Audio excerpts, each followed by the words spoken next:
Stel jou voor, Abba Vader gee vir jou 'n groot belofte. Maar alles in jou lewe sê, joh, ek weet nie of dit kan gebeur nie. Dis asof dit hier vasbrand, want hoe gaan hierdie gebeur? So was dit met Abraham. Hy moes 'n seun hê, volgens belofte, en hy sou die vader word van 'n groot nasie. Maar sy vrou Sara was onvrugbaar en hulle was oud.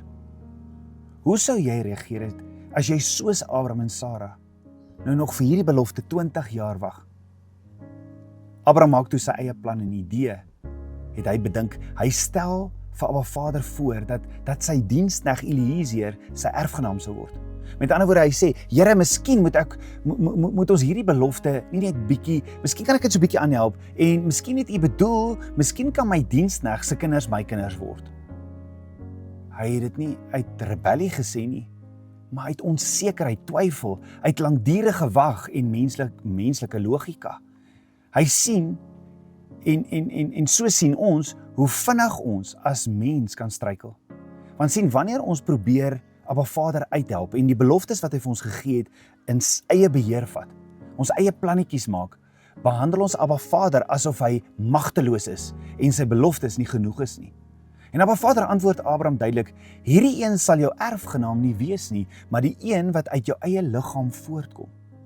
En toe neem Vader Abraham na buite en sê, kyk op na die hemel, so sal jou nageslag wees. Abraham moes net vertrou. Hy moes verstaan dat Vader nie mense nodig het om sy beloftes te vervul nie. Hy is die God van die onmoontlike.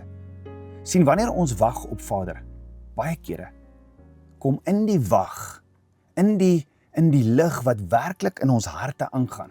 Die wag bring uit wat in ons harte aangaan. 'n paar dae, 'n paar maande later, so kom Sara later na Abraham toe en stel voor, Abba Vader het my nie toegelaat nie. Sy sê vir Abraham, Abba Vader het my nie toegelaat om moeder te word nie. So ek stel voor, gaan jy in by my slavin Hagar. Met ander woorde, Sara stel voor, egbreek. En Abraham luister vir sy vrou en vergeet wat Abba Vader gesê het toe hy hom gewys het na die hemele. Jy sien, op hierdie punt tree hulle menslike oplossings toe in werking. 'n oorhaastige besluit word geneem en 'n sielsband word geskep wat nie volgens Vader se plan is nie. En ons weet, uit hierdie verbintenis word Ismael toegebore. Maar hoor gou-gou, saam met Ismael kom jaloesie in Sara, verdeeldheid en pyn. Wat bedoel was om 'n oplossing te wees, word toe 'n bron van groot seer. Sara se poging om beheer te neem het haar hart gebreek, want sy moes later sien hoe Hagar swanger raak en Abraham se trots raak, terwyl sy self uitgesluit en gebreek staan. En die vraag vir ons is, hoeveel keer het ons nie impulsief opgetree nie, omdat ons nie langer wou wag vir Abba Vader nie? Hoeveel keer probeer ons beheer neem oor wat net hy kan doen?